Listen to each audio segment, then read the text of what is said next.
Now, with the chances of a ceasefire deal on Gaza hanging in balance, U.S. President Joe Biden has pushed Israeli Prime Minister Benjamin Netanyahu to reach a deal with Hamas. Now, Biden spoke with the Israeli Prime Minister hours after U.S. Secretary of State Anthony Blinken wrapped up a tour of West Asia. That was his 9th visit to West Asia since the war broke out in October last year. In a statement on social media, Biden said he made clear that we must bring the ceasefire and hostage release deal to closure, quote unquote. He also updated Netanyahu on U.S. efforts to support Israel's defense against threats from Iran and its proxy groups.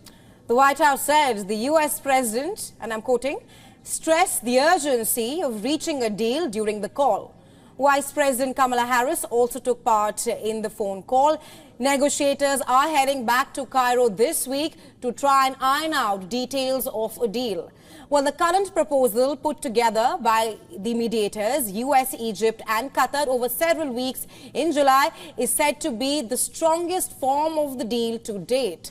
Israel is reportedly now on board, but Hamas has said in public statements that it will not accept the pact. Now, there remains at least a couple of big sticking points for a deal to come through. One, Hamas and Israel disagree on the number of hostages to be released from Gaza. It's unclear what number is included in the bridge proposal or how many are still alive. Both also disagree over the Israeli military's deployment in both the Philadelphia corridor on the Egypt-Gaza border and in a main passage that leads to northern Gaza. Israel has said that it wants to maintain its position in both the places to ensure Hamas cannot smuggle goods through Egypt and reposition its strongholds.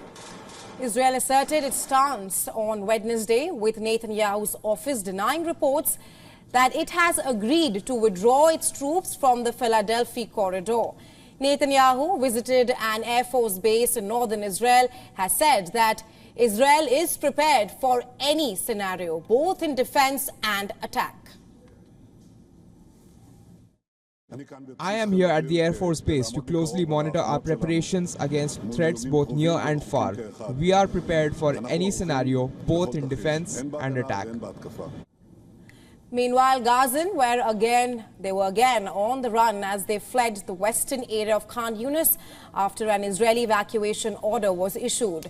Displaced people, they were seen carrying their belongings, children, they were elderly, they were all walking the long journey.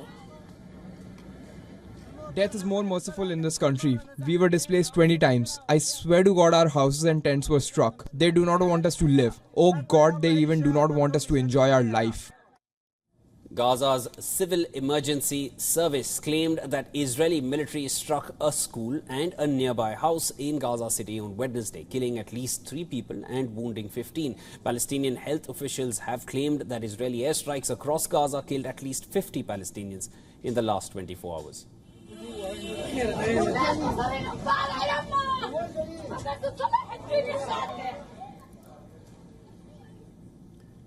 All right, for more on this, we're again being joined by Susan Tehrani, our correspondent who joins us from New York. Susan, thanks for staying with us.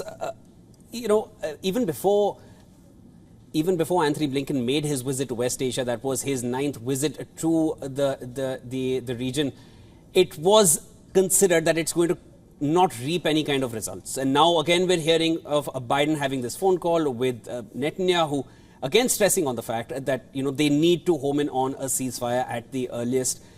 It almost seems as if we've heard it all too many times without reaching any kind of a result. At this point, is there any optimism for arriving at a ceasefire? Because there are enough sticking points between Israel and Hamas yet again.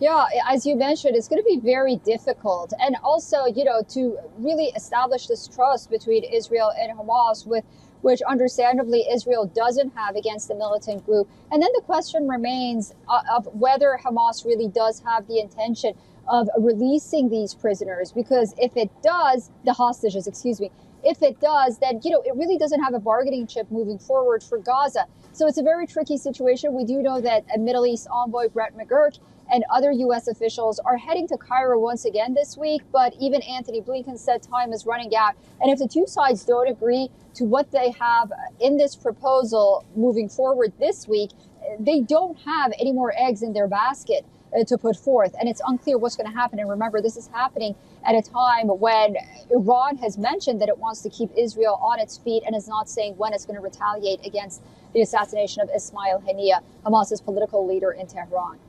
You know, at this point, Susan, it almost feels as if Iran is gaining more from the anticipation of an attack, which can come at any point, instead of the actual attack as and when it may happen. But of course, again, it's a painful watch and everyone needs to be on their toes in that region. Thank you so much for joining in, Susan, and getting us the latest on that front.